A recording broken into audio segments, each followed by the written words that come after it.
welcome back to Alice Talks Football and welcome back to your daily Manchester United news morning roundup show where we round up all the latest Manchester United takeover, transfer, general news relevant to Manchester United in under 10 minutes. I do apologise if a bit of background noise pops up here and there. We are in a different location recording, but let's get into the stories. We'll talk about the takeover. Blanc. Is the Blanc deal done? A little bit of information on that.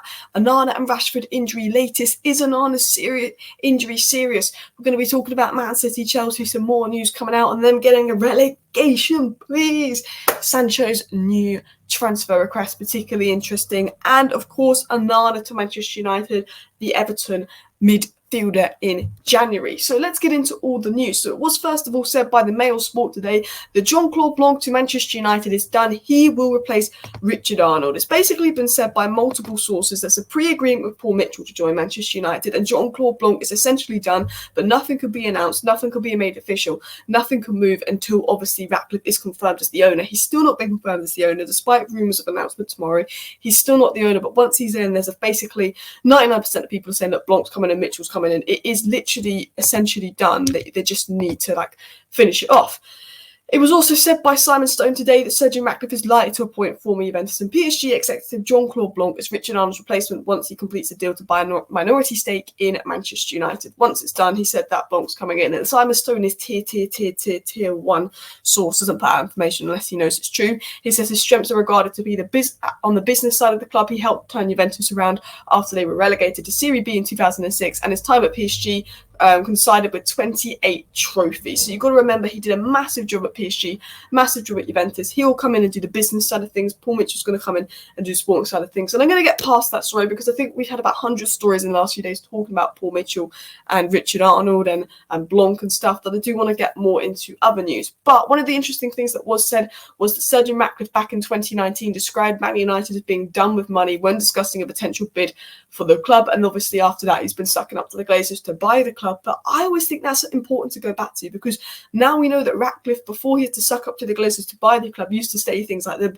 Glazers spend money badly and that the club was run badly and all of that. And to be honest, even Richard Arnold said it. He said that we burned through cash as well. And, Richard Arnold slated how Man United spent money. But the fact that Jim Ratcliffe sort of spoke about how United are done with money and he's made it clear he wants Blanc and Mitchell coming in gives me some confidence that the transfer strategy and overall strategy at Manchester United is going to improve with Sir Jim coming in with Paul Mitchell and Blanc to join.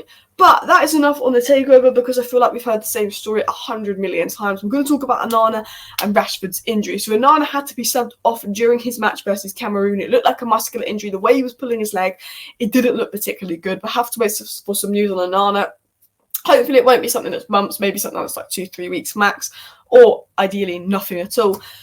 Rashford also got a knock in England's game against Malta, and I have to say I am really relieved that I did not watch England play against Malta because apparently it was an absolute bore fest. So I'm glad I didn't waste my time on that. But Rashford picked up an injury, but Southgate said, I think Rashford will probably be okay. He said it's just sort of the nature of the collision as well. So shouldn't be anything wrong with Rashford. We should get some updates on Onana. It feels like everyone's getting injured. Hoyland could miss the first few games. Eriksen could miss the first few games. It's like everyone's got injured this season but Anthony Martial. We've had 22 plus different injuries this season at Man United and not a single one of them has been Anthony Martial, which I think is absolutely crazy.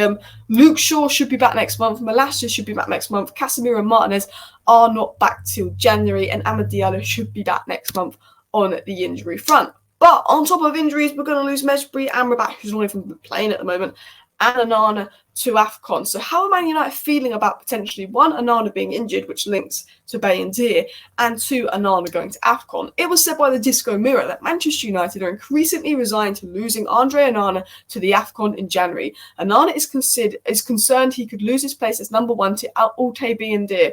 Though Bayendir has yet to play for United, the club's goalkeeping coaches have been hugely impressed by his standard in training since he joined, as has Onana. Onana has told friends that Bayendir is the best backup keeper he's ever worked with, and he knows he may face a battle to reclaim his place as United number one if his understudy does well in his absence.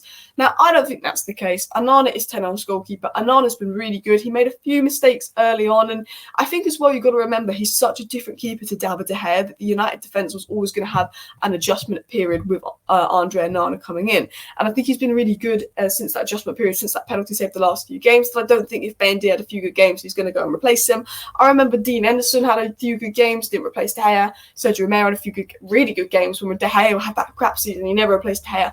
Another going to stay number one, but what I take as a positive from the story is that Bayindir has been really impressive in training, and there's concern there, which for me, maybe Bayindir should be a good guy to come in and step in Onana's absence. I wish we got that Suzuki guy who's been phenomenal as Onana's backup, because he mirrors Onana's style of play better, but it's definitely a good option. Right,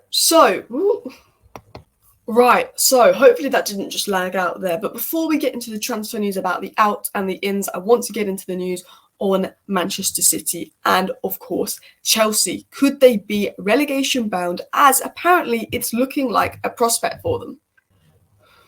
It was said that Everton's 10-point deduction for a single breach of FFP rules is a sort of a big warning sign, because City have got 115 charges of alleged breaches. And it says, given the sanction handed out to Everton, the threat of a 30-point deduction or automatic relegation from the Premier League will look very real for both City and Chelsea should charges be proven in an independent regulatory commission. Now, let's be honest. I think that Chelsea have cheated. I think that Man City have cheated. I think it's very obvious when you look at how Man City generated so much money in such a short time with having such a small fan base.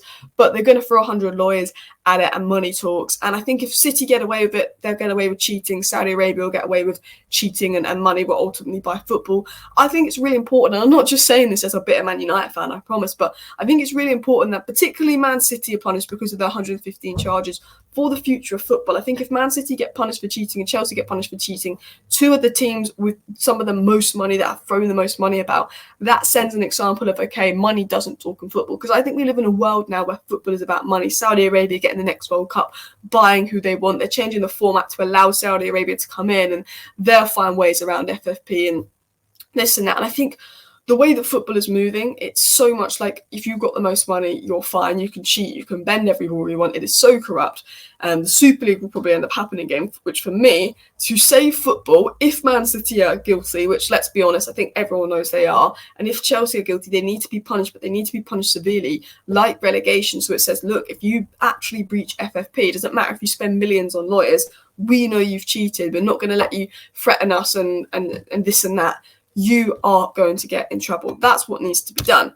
Continuing on, let's get into the Sancho story, because Sancho has very much a request. Sancho wants to leave Manchester United, but he's made it clear he is not going to Saudi Arabia. He's not going to any team that's going to give Man United the money he wants. He wants to go to a team that he wants to play for in Europe. So Man United want to sell Sancho to Saudi because they'll give us 45 million, whereas all the big teams are saying, look, we'll loan Sancho, we'll do a loan to buy with Sancho and pay 50% of his wages. Man United would buy, no, I'd rather sell him for 50 million to Saudi than loan it to Juventus. But Sancho was saying that's not going to happen. According to reports, Sancho was unwilling to join the Saudi Pro League, which is no surprise because he had an option to join them in the summer. It said loan deals look like a potentially more viable deal at this point, with Sancho far from sure about interest in clubs from Saudi Arabia, and that 90 Minute reported the interest from clubs in Saudi Arabia late in the summer window, but Sancho just wasn't keen on the move, and he's not keen now. Sancho wants to basically move within Europe, with Juventus and, of course, Borussia Dortmund being Sancho's main choice for a move early in 2024. Now, apparently, Ratcliffe has said to Ten Hag he wants him to mend the relationship with Sancho and try and fix that situation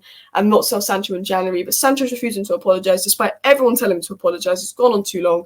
Ten Hag's thinking, if I let this guy back on weak, I just don't see that Sancho and Ten Hag are going to resolve things. Sancho doesn't want to go to Saudi Arabia or any of the big rich clubs that are actually going to give us 40, 50 million for him, which means we're probably going to end up loaning out Sancho and paying his wages. And it's probably going to be the biggest flop deal in United history. But enough about the outs. Let's talk about the potential ins, with David Ornstein confirming United are considering Amadou Onana from Everton, who might have just picked up an injury, so could be out of the Man Utd Everton game, which is a boost for us because Everton are going to have their FFP bounce ahead of the game. And I wanted to talk about Onana because when we were first linked to him in the summer, he was kind of known as an 8 that was really good off the ball, had elite athleticism, tall, physical, all of that. But there's talk of him being moulded into a 6, and I think he's an intelligent guy that could play as an 8 or a 6, so he offers that versatility that's much needed at United.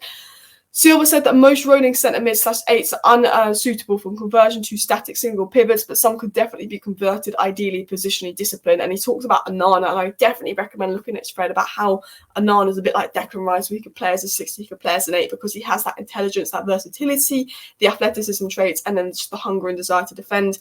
And then Everyday MUFC also said that Onana is developing nicely as a 6. He drops deep and demands the ball from the centre-backs. He's nice, fast-paced. He can switch the move in possession. He's got good pressing numbers. He sprints to make himself available. He doesn't hide from the ball like McTominay.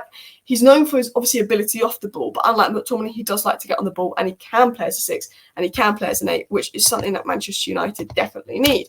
And I wanted to just go into Everyday MUFC's profile on this guy. He said Onana has elite physical attributes that cannot be underplayed at the top level of the game. I watched him 4 times this season. His physical qualities are off the chart. Here he gets tight to Mbeumo, forcing him down the line, uses his big frame, leaning in towards the Brentford winner and balancing him out, strengthening to ease off the ball before winning the ball back with a superbly timed tackle. He's got a huge frame for aerial duels, long limb for tackle, exceptional ground coverage, top duel winner, physical powerhouse. Man United need to cover more ground. That's what Eriksen and Casemiro struggle with. He can cover the ground. Physically, we definitely lack. Martinez isn't that big physical guy. Lindelof isn't that big physical guy. We don't have that big physical presence in midfield. He's going to bring that physical presence. He's going to cover ground, he's going to be powerful, and he's going to be versatile. And he's a player that has really impressed me when I've watched him play for Everton this season. And despite their points deduction, Everton have had a decent season, and Onana has been a big part of that. So I'd like to see him at United. Anyway, please do hit that like button. Of course, subscribe down below if you're new. I do apologise, there's a bit of lag, 4 or 5 minutes in there. Thank you for watching. I'll be live tonight about 7 p.m. See you then, and bye.